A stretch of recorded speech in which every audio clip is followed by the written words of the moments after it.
Jesus. Continue glorificando o nome dEle. Ele é digno de toda a honra. Ele é digno de toda a glória. Oh, aleluia, Jesus.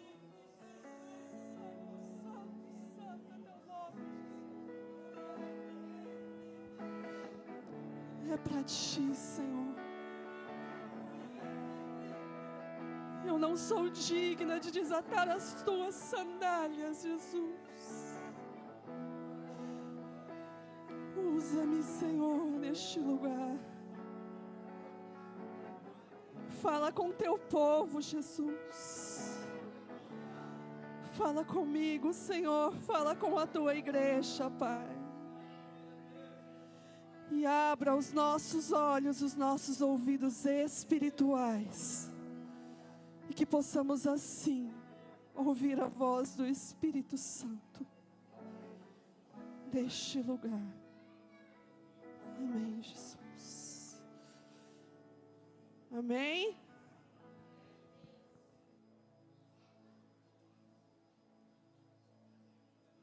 Que responsabilidade a minha hoje, hein?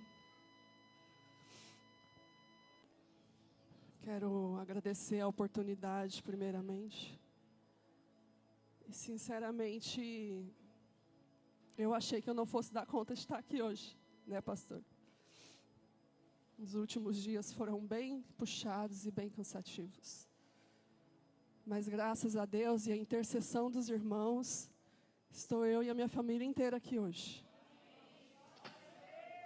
Amém? Hoje estou com a responsabilidade de falar com um tema da nossa campanha de oração. 12 dias de oração, 12 meses de bênção. E o tema de hoje é a oração de Moisés. Eu vou iniciar com uma leitura um pouco extensa. Eu peço que os irmãos já possam se sentar. Mas eu peço que prestem bastante atenção. Eu vou ler o texto de Êxodo 20, do 1 ao 7. E, posteriormente, Êxodo 32, do 1 ao 14. Se vocês forem colocar aqui, para não ficar diferente da minha versão, eu estou utilizando a Almeida Revista e Corrigida. Tá? Vamos lá. Quem tiver a Bíblia aí, se quiser abrir. Já colocaram ali? Beleza, vamos lá. Então falou Deus todas essas palavras, dizendo: Eu sou o Senhor teu Deus, que te tirei da terra do Egito, da casa da servidão. Não terás outros deuses diante de mim. Não farás para ti imagem de escultura, nem alguma semelhança do que há em cima nos céus, nem embaixo na terra, nem nas águas debaixo da terra. Não te encurvarás a elas, e nem as servirás. Porque eu, o Senhor teu Deus, sou Deus zeloso, que visito a maldade dos pais nos filhos, até a 3ª e 4ª geração daqueles que me aborrecem. Daqueles que me aborrecem. E faço misericórdia em milhares aos que me amam e guardam o quê? Os meus mandamentos. E aí a gente parte para Êxodo 32 agora. Peço que vocês prestem bastante atenção. A gente leu Deus falando com o povo que eles não poderiam ter outros deuses e não poderiam fazer outros deuses. Já colocou ali?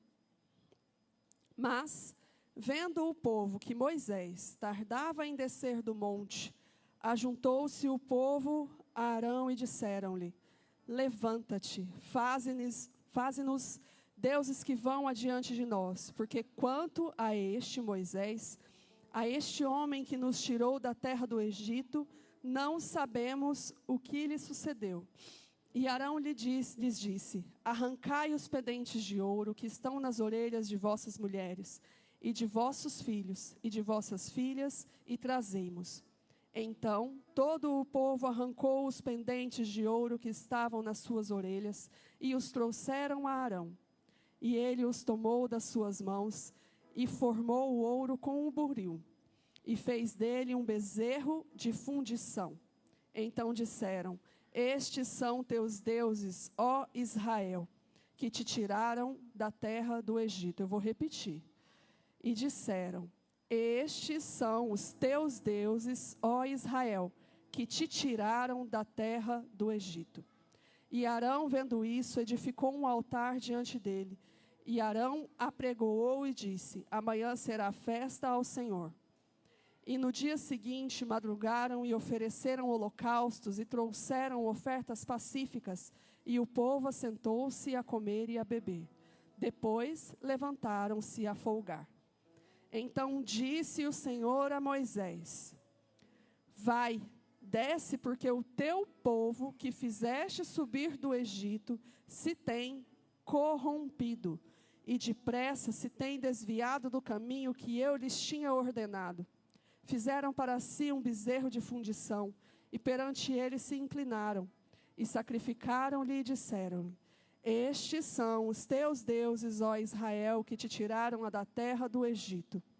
Disse mais o Senhor a Moisés: tenho visto a este povo, e eis que é povo obstinado. Agora, pois, deixa-me que o meu furor se acenda contra eles e os consuma, e eu farei de ti uma grande nação. Porém, Moisés suplicou ao Senhor seu Deus e disse: ó Senhor, por que se acende o teu furor contra o teu povo, que tu tiraste da terra do Egito com grande força e com forte mão? Porque hão de falar os egípcios, dizendo: para mal os tirou, para matá-los nos montes e para destruí-los da face da terra? Torna-te da ira do teu furor e arrepende-te deste mal contra o teu povo. Lembra-te de Abraão, de Isaque e de Israel, teus servos, aos quais por ti mesmos tens jurado e lhes disseste: multiplicarei a vossa semente como as estrelas dos céus, e darei à vossa semente toda esta terra, de que tenho dito, para que a possuam por herança eternamente.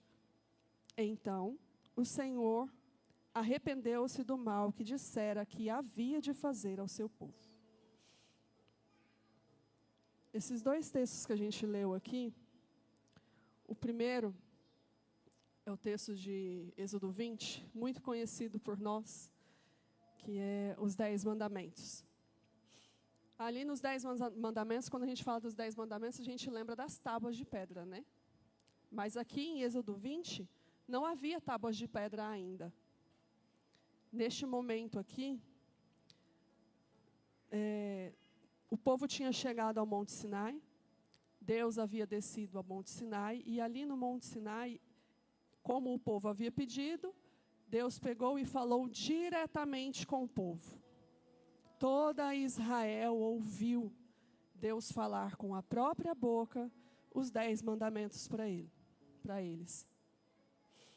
E logo depois, porque Moisés ficou, no Monte Sinai, eles ficaram com medo de Deus, porque era uma nuvem com trovões e aquela voz estrondosa, de medo mesmo, realmente, porque a glória de Deus ela é muito grandiosa para nós, réis mortais.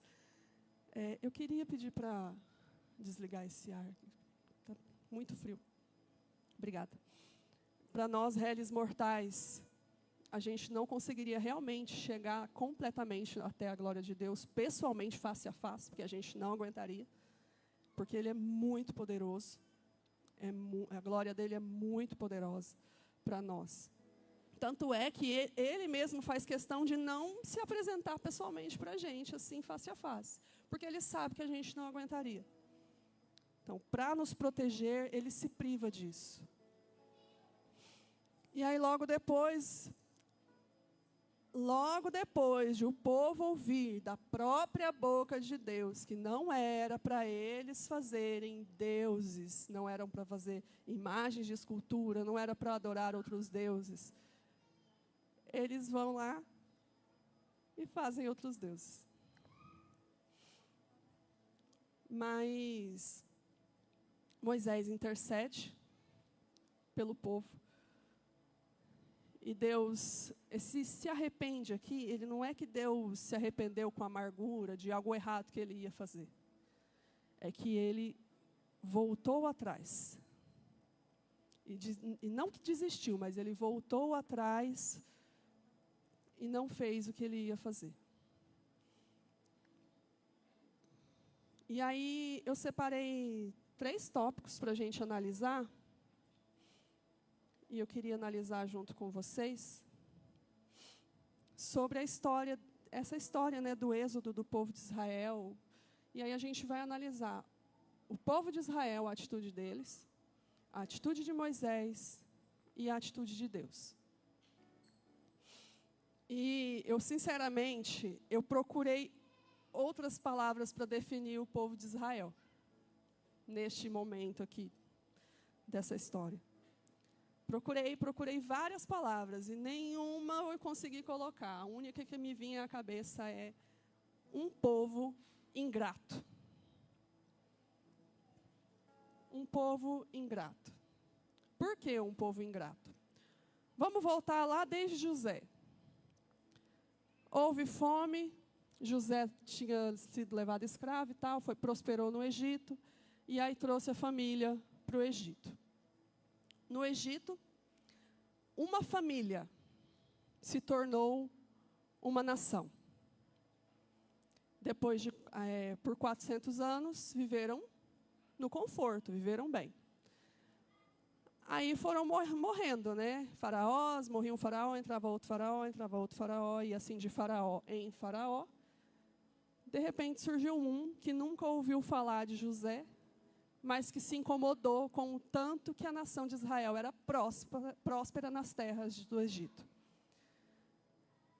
E a partir daí, não se fala muito, mas a gente já consegue ver a proteção de Deus sobre o povo de Israel. Porque ele fica implicado com o povo de Israel. E ele põe na cabeça dele que o povo de Israel vai fazer mal para o Egito. E a partir daí, ele quer destruir o povo. Primeiro, ele inventa de matar as crianças. Pede para as parteiras matar as crianças, os meninos que nascessem, porque ele tinha medo de eles formarem um exército com os homens. Então, podia nascer as meninas, mas não podia nascer os meninos. Deus usa as parteiras para proteger as crianças. Depois, mesmo assim, ele fazendo tudo, aí pede para jogar as crianças no Nilo. As já nascidas é para jogar no Nilo. Nasceu o menino, joga no Nilo. Aí vem Moisés, que a gente já conhece a história de Moisés. No cestinho, que Joquebede coloca ele no rio, e aí vai. Miriam acompanha, a filha de Faraó encontra ele e tal. E ele é criado dentro das dependências, no castelo, né, lá onde ele é criado naquela situação. Depois, passa-se um tempo, o Faraó escraviza o povo, ele não se contenta em só matar as crianças, ele pega e escraviza o povo. Por quê? Para que o povo fique debaixo da autoridade dele e eles não se levantem, mesmo que venham outros povos para atacar, eles não se alinhem a esses povos, com medo do povo de Israel. A partir daí, o povo de Israel, que já estava passando por uma luta referente às crianças, passa-se a ser escravo. E não só um povo que morava ali, agora eles são escravos. Depois de 400 anos que eles viviam, vamos dizer na mordomia, né? Que eles estavam ali prósperos, agora eles são escravos e são obrigados a trabalhar para Faraó. durante esse tempo, o povo clama a Deus. Porque eles não aguentam mais, eles não foram ali para ser escravos, eles foram ali para sobreviver. E agora eles são obrigados a trabalhar de graça, açoitados, por alguém que nem é o rei deles. Estrangeiros em uma terra, com deuses estranhos e com um carrasco. Esse faraó morre, e vem outro faraó. Antes disso, desculpa, Moisés estava ali acompanhando, fica indignado com tudo que está acontecendo, acaba matando um egípcio e foge. Aí vem um outro faraó, né, porque passa um tempo, e Deus levanta Moisés para salvar o povo. Moisés recusa 1, 2, 3 vezes, porque ele é gago, e o que é que ele ia fazer lá? Ele já estava coitado, já estava no canto dele, fazendo com a família dele lá, trabalhando bonitinho, vivendo a vida dele. E ele tinha que voltar para um lugar onde ele seria provavelmente morto, porque ele tinha matado um dos que poderia se dizer que eram deles também. E aí ele estava ali conversando com Deus e começou a inventar desculpas. Porque Deus queria que ele fosse. O próprio Deus falando com ele, vai e salva o meu povo, que o meu povo está sofrendo. Próprio Deus, com a própria boca dele falando com ele. Até que então Deus fica bravo com Moisés. E aí Moisés, eu acho que ele deu ele se tocou, né? Peraí. E aí Deus levanta também Arão, que é o irmão dele, para poder ajudá-lo. Ou seja, Deus levantou Moisés e Arão. Não foi só Moisés. Para poder libertar o povo. Chegando lá, ele tem que convencer o povo e convencer o faraó, que foi Deus que mandou eles irem. E aí começa, né? Deus já havia avisado a Moisés que o faraó não iria ceder e que ele teria que mostrar o poder dele. Só que tem um detalhe, o povo ficou 400 anos no Egito, mais de 400 anos no Egito. E o Egito é um povo pagão. Quando você fica muito tempo em um lugar onde tem costumes e tradições, você acaba inconscientemente aderindo a esses costumes e tradições. O povo, mesmo que eles tentaram levar as tradições e os costumes deles, muitos ali aderiram aos costumes e tradições do Egito. Deus não teve que provar apenas para o povo egípcio que ele era Deus. Ele também teve que provar para o seu próprio povo que ele era Deus. E daí começam as pragas.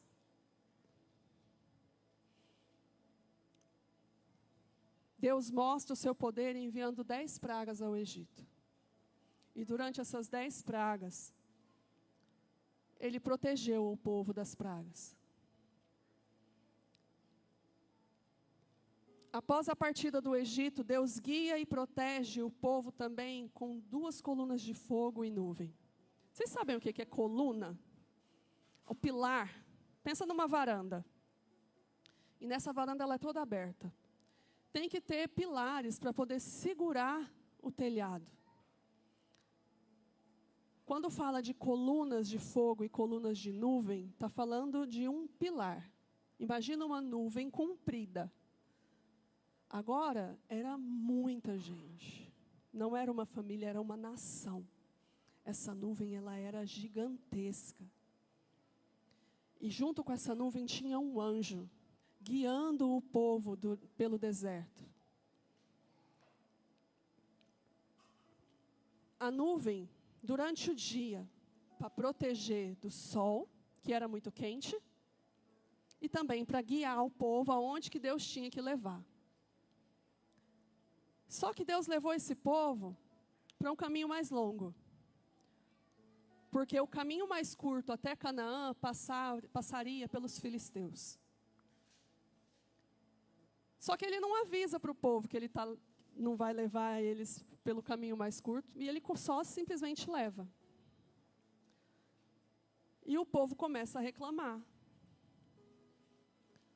Reclamar e reclamar. Por quê? Eles começam a ficar com sede, a ficar com fome. Mas lembre-se, tem uma coluna de nuvem e uma coluna de fogo também, que era à noite. A coluna de fogo, ela protegia do frio, porque no deserto faz muito frio. E também iluminava, para que eles pudessem viajar à noite também. Porque eles precisavam chegar até o lugar onde Deus iria levar eles. E para não perder muito tempo, eles precisavam dessa iluminação à noite. E aí eles começam a sentir a terra tremer. E eles percebem que Faraó estava perseguindo eles novamente.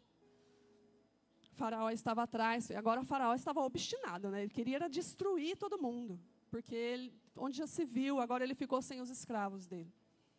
E ele queria matar realmente todo mundo. E Deus vai, e durante esse processo, ele utiliza a nuvem e o seu anjo, e a que estava à frente, coloca atrás do povo para protegê-los e tardar o caminhar de Faraó. Olha o tanto de milagre que Deus já tinha feito. O tanto de coisa que Deus já tinha feito. E o povo, ali naquele momento, começou a ficar desesperado. Eles acharam que eles iam morrer e não tinha para onde correr. Até então, eles chegaram ao mar. E ali eles começaram a ficar desesperados, que nem ouviam mais a voz de Moisés. Moisés já sabia que ia acontecer, porque Deus já tinha avisado. Enquanto a coluna de fogo estava ali atrasando Faraó, Deus fala para Moisés tocar a vara no mar, e ele abre o mar. Gente, eu por mim, por ali eu já nem só ficava esperando. Só ficava esperando, porque depois das pragas, aí tem essas só as colunas de fogo, gente. Onde já se viu?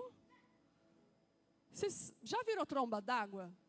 Acho que vocês já viram foto de tromba d'água já. Parece parece um funil assim, né? Não um funil. Não sei como é que eu vou explicar para vocês. Mas imaginem uma tromba d'água, só que uma nuvem ou um fogo, só que na terra. Naquele formato assim, só que na terra. Para isso acontecer, só por um milagre mesmo. E ainda não estava nem atacando eles, estava protegendo eles. E aí aparece Faraó, depois de tudo aquilo que Deus já tinha feito. E aí o povo começa a ficar desesperado, não acredita mais, acha que vai morrer. E aí Deus mostra mais uma vez para o próprio povo que Ele está com eles, e abre o mar e eles atravessam a seco. Só que Deus não se contenta só com eles atravessar a seco. Deus espera Faraó com o seu exército chegar no mar para poder depois fechar e assim destruir o exército de Faraó.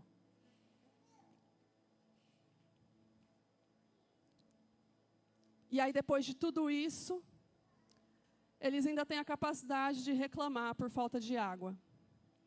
Eles chegam a Mara, uma água amarga, e começam a reclamar. Só que se eles só reclamassem pela falta de água, está tudo bem.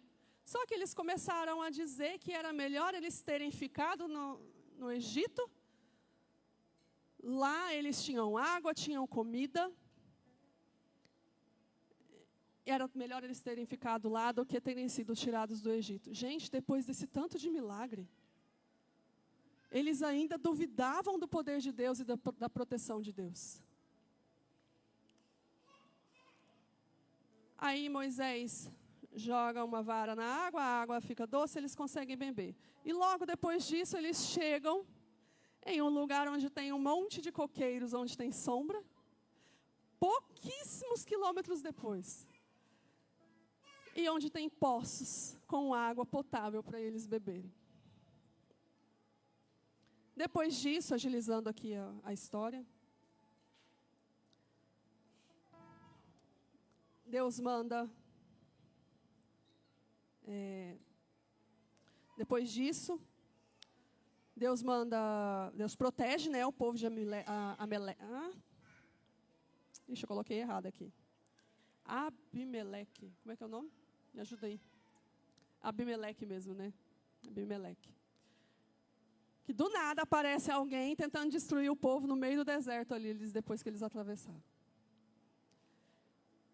E aí Deus manda Josué ficar à frente da guerra. Moisés manda Josué ficar à frente da guerra. E ali, eu acho algo tão lindo, essa passagem, esse pedacinho aqui, onde Moisés fica no alto de um monte, de mãos levantadas, intercedendo pelo povo.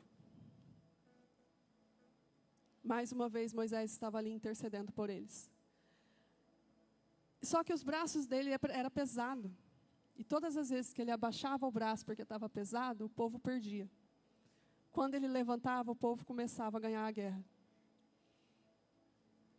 E ele não estava conseguindo mais sozinho. Aí vem Arão, e eu me esqueci o nome do outro rapaz, Ur, isso, Arão e Ur. Vem Arão e Ur, e eles pegam uma pedra para Moisés sentar, para ele não se cansar de ficar muito tempo em pé, e fica cada um de cada lado, segurando os braços. Ou seja, ele não estava sozinho. Ele estava ali intercedendo pelo povo, mas ele não estava intercedendo sozinho. Tinham mais 2 ali com ele para dar força para ele. E assim o povo conseguiu vencer a guerra. Destruíram Abimeleque. Porque teve a intercessão. E eles não venceram apenas pela luta, eles venceram também pela intercessão das mãos de Moisés. Aí eles chegam ao Monte Sinai. Depois disso, Deus manda o maná, Deus manda carne, dá orientações sobre o maná e a carne. Depois de tanta reclamação, eles chegam ao Monte Sinai. Tantos milagres, tantas provas de que Deus estava com o povo. E ali o próprio Deus fala com o povo. E mesmo assim eles vão lá e fazem um bezerro de ouro para eles adorarem. Alegando que Moisés, que tinha tirado eles do Egito. Gente, não foi Moisés que tirou eles do Egito. Foi Deus que tirou eles do Egito, não foi Moisés. Moisés foi apenas um instrumento nas mãos de Deus. Não foi Moisés, foi Deus. Mas eles alegando que Moisés estava demorando demais, que provavelmente Moisés tinha morrido lá, foram e fizeram. Eles não fizeram. Eles chegaram a Arão e Arão fez. Outro também que eu fico indignada. É sério, gente. Arão ouviu a voz de Deus e Deus foi lá e falou para ele: vai ao encontro de Moisés, que vocês vão libertar o povo. Arão estava do lado de Moisés a todo tempo. Todas as pragas, Arão estava junto com Moisés ali. Quando foi conversar com o faraó, Arão estava junto com Moisés. Ele jogou o cajado dele também, que virou cobra. Ele viu. Ele estava junto, ele viu o poder de Deus. E ele ficou com medo do povo? Se o povo chegou nele, era porque eles reconheceram. Ele não era sacerdote ainda. Ele foi virar sacerdote depois. Se o povo chegou nele e ele ficou com medo do povo, por que ele mesmo não buscou falar com Deus? Deus falou com ele, por que ele não foi lá falar com Deus? E outra, ele também ouviu Deus falar: não terás outros deuses diante de mim, não fará para ti imagens de escultura. Ele estava junto com Israel quando Deus falou com a própria boca para Israel. Agora, se a gente se indigna com a atitude deles, imagina o próprio Deus que fez tudo isso, que fez uma aliança com o povo, que falou com o povo, e ele estava lá dando instruções para Moisés passar para o povo todas as instruções das leis. E, ao mesmo tempo, ele estava lá vendo o povo levantando bezerro de ouro e adorando bezerro de ouro, falando que o bezerro de ouro libertou eles do Egito. Porque foi isso aqui que a gente leu. No versículo 4 do capítulo 32. E ele os tomou das suas mãos e formou o ouro com o buril e fez ele um bezerro de fundição. Então disseram: estes são teus deuses, ó Israel, que te tiraram da terra do Egito. Imagina Deus ouvindo isso, gente.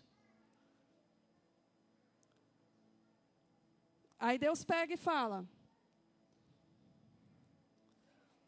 para Moisés: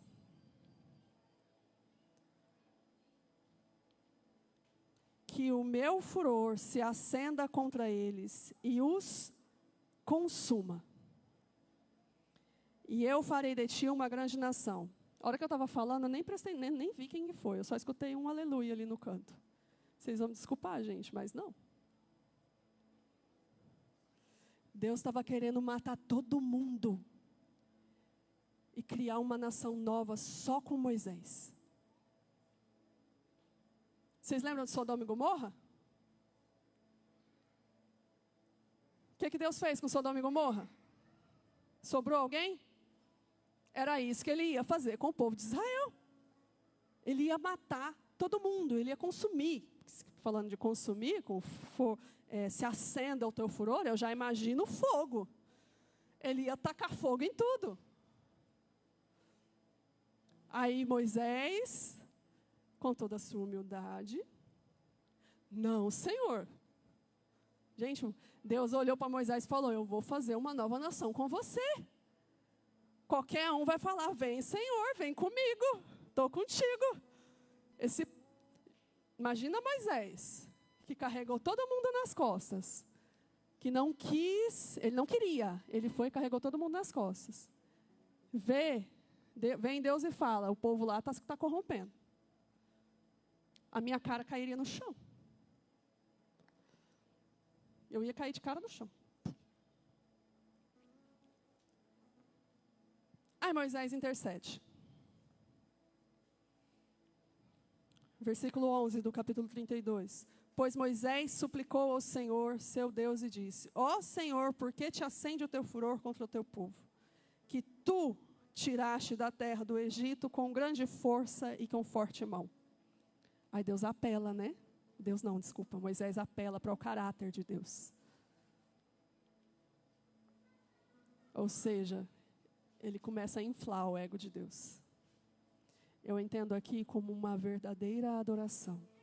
Enquanto o povo estava lá, falando que o bezerro de ouro era quem tirava eles do Egito, Moisés estava aqui: foi tu, Senhor. Perdoa eles, Senhor, porque foi tu que fez isso. Iam morrer os idólatras e também os inocentes. Porque fala o povo adorou, mas a gente aqui não fala especificamente se foi toda a nação. Mas a gente entende que não foi toda a nação. Que tinham pessoas ali íntegras, que tinham certeza de quem era o Deus delas. E aí, por essa intercessão, Deus volta atrás e não destrói o povo. Aí chega Moisés, ele desce, ele vê aquela cena das pessoas cantando em volta e adorando, quebra as pedras e fica bravo com todo mundo e dana com todo mundo. Só que Moisés não foi fraquinho, não. Moisés chama para quem estava do lado de Deus, para o lado dele, e ele mata os idólatras. Ele caça os idólatras. Ou seja, eles tiveram o julgamento que eles necessitavam, que eles mereciam.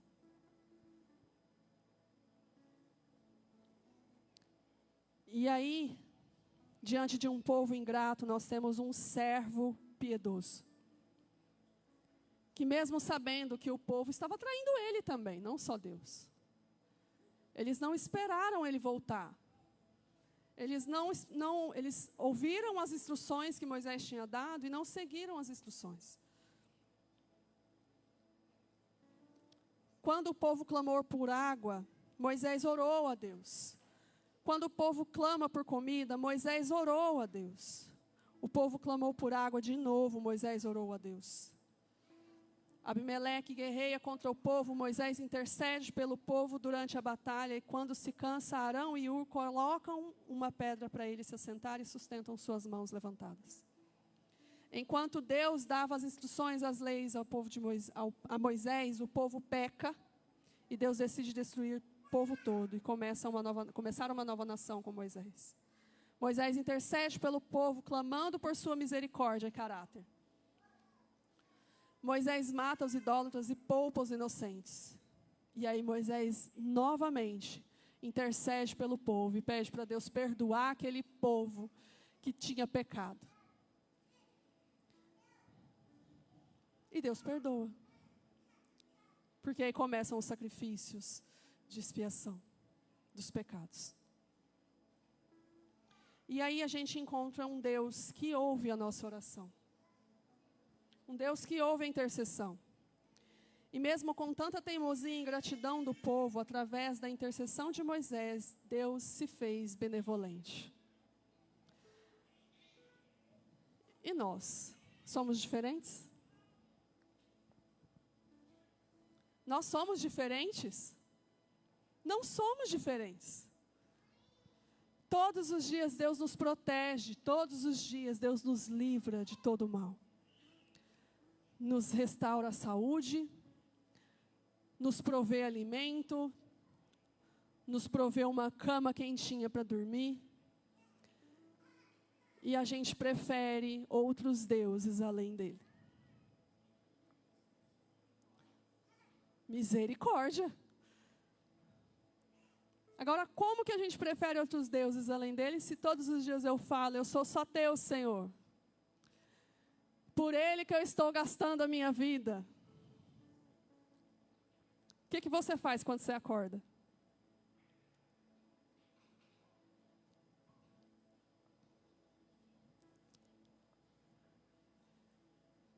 A gente tenta. Mas na correria, o que a gente faz? Eu vou falar como mãe.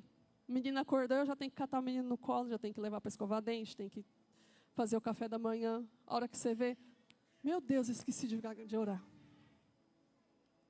Não é fácil não, gente. Eu estou aqui falando, mas eu encontro também as minhas dificuldades. Para orar, a hora que acorda. E para ler a Bíblia. Tudo aquilo que toma o teu tempo com Deus é um ídolo. Porque você está preferindo outras coisas além de Deus. Tudo. Não é só um celularzinho mexendo no Instagram, passando vídeo por vídeo. É tudo. Vocês lembram o que Jesus falou para nós? Pode colocar para mim Mateus 6, versículo 31, por favor.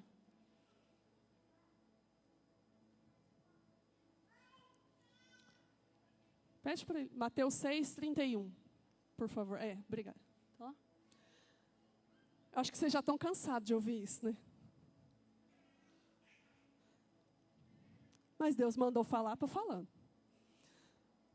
Não andeis, pois, inquietos, dizendo, que comeremos, ou que beberemos, ou que nós vestiremos. Porque todas essas coisas os gentios procuram, ou seja, os pagãos procuram. De certo, vosso Pai Celestial bem sabe que necessitais de todas essas coisas.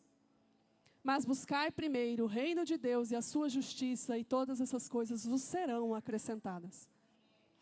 A gente está cansado de ouvir isso. A gente ouviu isso o ano passado inteiro. Buscai primeiro o reino de Deus e todas as coisas vos serão acrescentadas. Não andeis ansiosos por coisa alguma, por nada. Jesus falou para a gente buscar primeiro o reino de Deus. E essa busca, ela tem que ser sincera. Não é só uma busca de bater um checklist, que agora tá com essa moda agora, né? Vou bater o checklist e fazer meu devocional de manhã. Não, é intimidade. É amizade com Jesus. Ele quer ser seu amigo. É intimidade. Moisés era íntimo de Deus. Quando Moisés estava na presença de Deus, ele falou: não me deixe ir sem a tua presença. É assim que a gente tem que agir, qualquer lugar que a gente for. Não me deixe ir para o meu trabalho sem a tua presença, Senhor. Não me deixe ir para a academia sem a tua presença. É engraçado, mas é verdade. Não existe vida na igreja e vida lá fora. A vida é uma só. Deus é um só. Deus guiava o povo pelo caminho do deserto, com aquela coluna de fogo, com a coluna de nuvem. E um anjo, ele estava guiando o povo. E mesmo assim, eles duvidaram do poder de Deus. E Jesus ainda fala mais, em Marcos 12. Pode colocar aí para mim, por favor, versículo 30.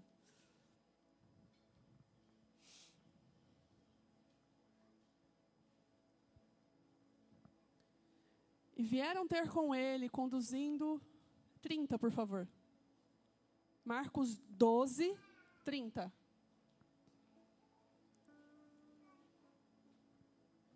Isso, obrigada. Amarás, pois, ao Senhor teu Deus de todo o teu coração, de toda a tua alma e de todo o teu entendimento, e de todas as tuas forças. Este é o primeiro mandamento. Que primeiro mandamento é esse? Vocês lembram de Êxodo 20?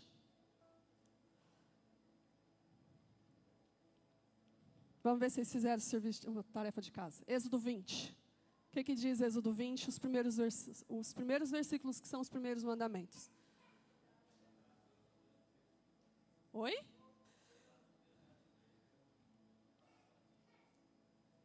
Não terás outros deuses diante de mim, não farás para ti imagem de escultura, nem alguma semelhança do que há acima dos céus, nem embaixo da terra, nas águas debaixo da terra, não te curvarás a elas, nem servirás, porque eu, Senhor teu Deus, sou o Deus zeloso, que visito a maldade dos pais.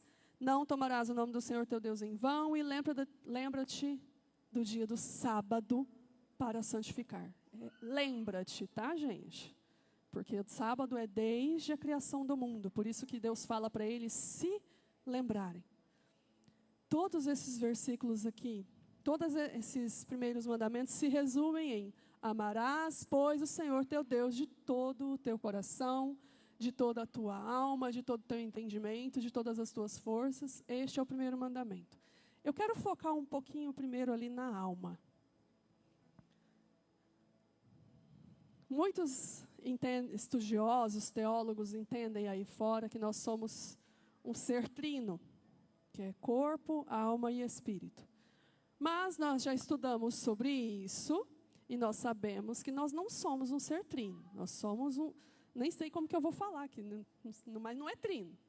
É corpo e espírito que junto se tornam alma vivente. Isso a gente já estudou, já provou na Bíblia que é assim. Nós alimentamos o nosso corpo todos os dias. Todos os dias a gente alimenta o nosso corpo com comida, a gente estuda para poder ter uma inteligência para poder trabalhar, a gente procura sempre estar ali alimentando o nosso corpo. Mas a gente esquece de alimentar o nosso espírito. Alma sem corpo e sem espírito, vivos, o que acontece? Ela morre. Ela morre. Agora imagina só o corpo vivo.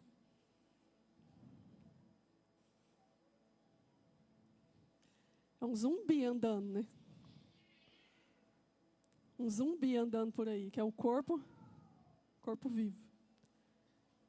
Nós precisamos também alimentar o nosso espírito.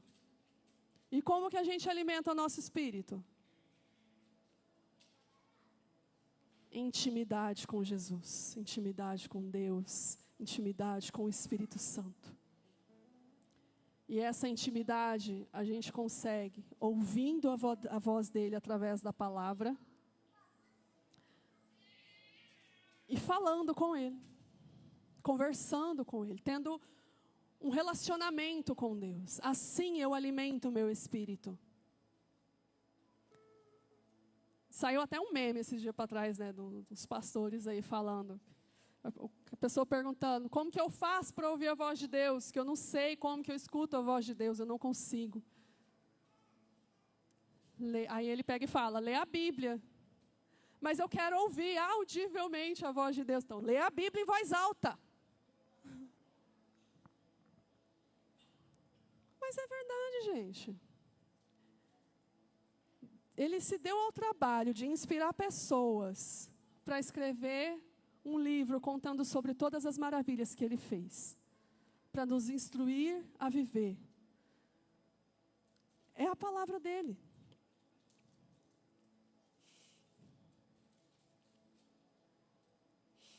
Mas Jesus continua nos dizendo. Mateus 16, por favor, 16, versículo 24. Então disse Jesus aos seus discípulos, se alguém quiser vir após mim, renuncie-se a si mesmo, tome sobre si a sua cruz e siga-me. Porque aquele que quiser salvar a sua vida, perdê-la-á. E quem perder a sua vida por amor de mim, achá-la-á.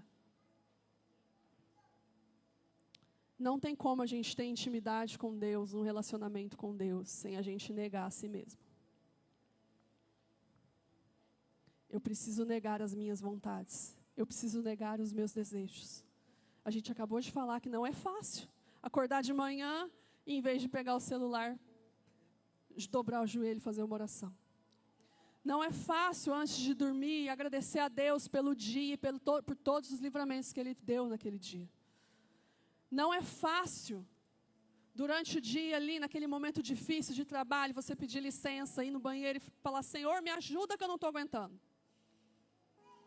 E não é fácil, quando alguém que você conhece, que você sabe que não é uma boa pessoa, você levantar as mãos para os céus e falar, Senhor, perdoa ele. Foi isso que Moisés fez. Moisés levantou as mãos e pediu para Deus perdoar o povo. Ele sabia que o povo, a Bíblia fala obstinado, né? Mas é porque eles eram teimosos mesmo. Teimosos e ingratos. Porque Deus já tinha mostrado para eles que estava com eles. Deus já tinha feito maravilhas. Deus mostrou, literalmente, mostrou o poder dele para eles. Eles viram, eles ouviram a voz de Deus. Alguém aqui já ouviu a voz de Deus, de verdade, ouvir a voz? Eles ouviram. E mesmo assim, eles ainda duvidaram. E pecaram. E Moisés intercedeu e orou. Moisés negou a si mesmo e orou por eles. Você tem orado pelo teu irmão? Você tem orado pelo teu tio que você não gosta? Você tem orado pelo teu vizinho que te incomoda?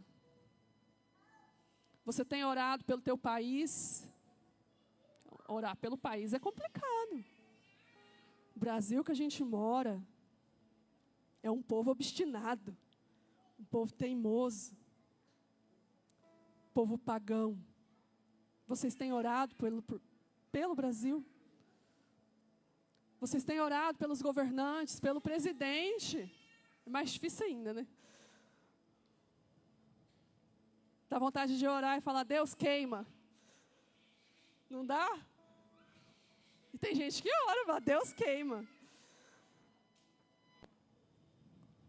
Mas se fosse Moisés, falaria: Deus, perdoa eles. Perdoa eles. Converte eles, Deus. Salva.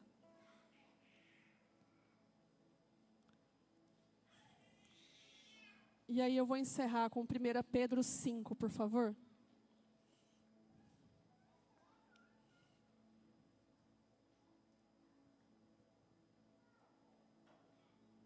Primeira Pedro 5,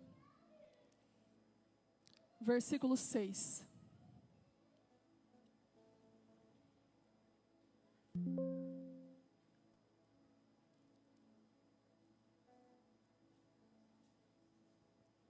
Deixa eu ver se eu acho aqui.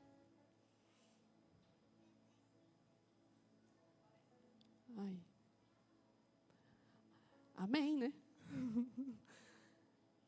Que mediante a fé estáis guardados na virtude de Deus para 1 Pedro 5, capítulo 5.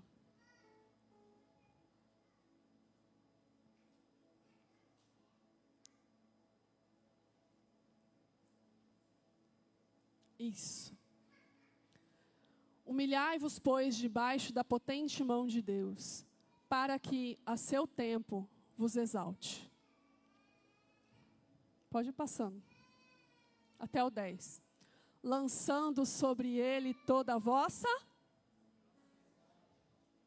porque ele tem. Sede sóbrios, vigiai, porque o diabo, vosso adversário, anda em derredor, bramando como leão, buscando a quem possa tragar. Ao qual resisti firmes sabendo que as mesmas aflições se cumprem entre os vossos irmãos no mundo. E o Deus de toda a graça, que em Cristo Jesus vos chamou à sua eterna glória, depois de haverdes padecido um pouco, Ele mesmo vos aperfeiçoará, confirmará, fortificará e fortalecerá. É o próprio Deus que dá força. Vamos nos colocar em pé, por favor. Pastor, vem.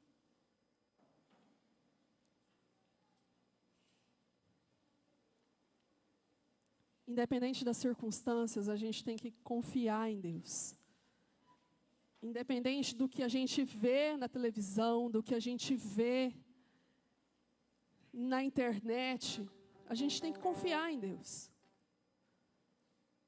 Economia sempre foi bagunçada. Sempre. A economia sempre foi bagunçada. Sempre oscilou. Uma hora dá uma melhoradinha, outra hora piora. Sempre. Governo, sai governo, entra governo, não muda nada. Sempre também foi bagunçado. E Deus mostra todos os dias que está protegendo a gente, que está nos livrando. E Ele quer dizer para nós hoje: confie em mim. Separe um tempo para mim. E não ore só por você. Interceda pelos outros também. Porque o que você precisa, eu já te dou. É isso que Ele está falando. Existem pessoas lá fora que precisam das nossas orações. E Deus está nos chamando para que a gente abra os nossos olhos para Deus, os nossos ouvidos para Deus. A nossa cabeça está muito bagunçada, gente. Está muito cheia de informações que nos fazem ficar tristes. A gente fica desesperado por qualquer coisa. E a gente esquece de olhar para Deus. Vocês lembram de Pedro?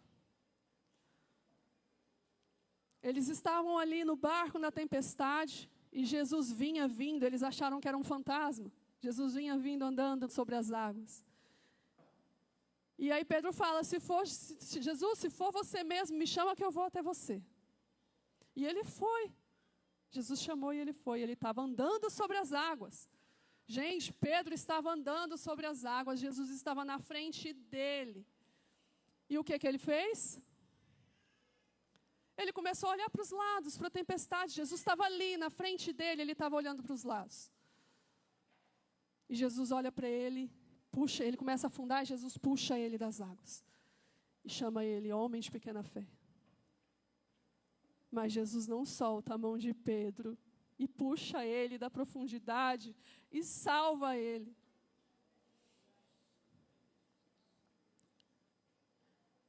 Não tire os olhos de Jesus. Não tirem os olhos de Jesus.